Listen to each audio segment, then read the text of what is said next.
Yosh bolalarga turli xil qo'g'irchoqlar, o'yinchoqlar va bisirdan gullar yasaymiz.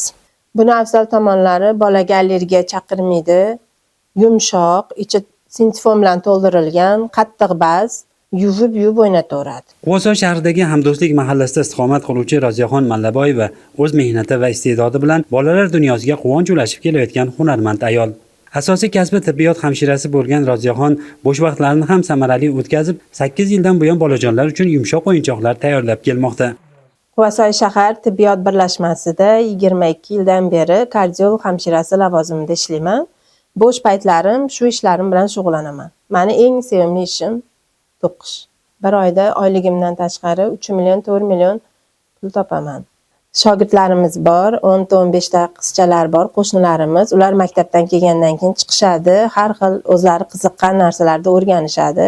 Onasiga shogird bo'lib o'rgangan bu hunarni Roziyaxon bugun yanada rivojlantiryapti. Mehr bilan tayyorlangan har bir o'yinchoq xaridorlarda ham katta taassurot qoldirmoqda. Talab ham kun sayin oshib bormoqda. U ijtimoiy tarmoqlar imkoniyatlaridan ham unumli foydalanyapti. Mana hozir kam qo'g'irchoqlarimiz biz har bitta to'qiganlarimiz sotilib ketgani uchun ko'proq internet orqali sotamiz. Bugun Roziyaxon Mallaboyevaning qo'l mehnati mahalliy bozorlar bilan cheklanib qolgani yo'q. Samarqand va Buxoro viloyatlariga, shuningdek yurtimizga tashrif buyurgan sayyohlarga ham yetkazib berilmoqda.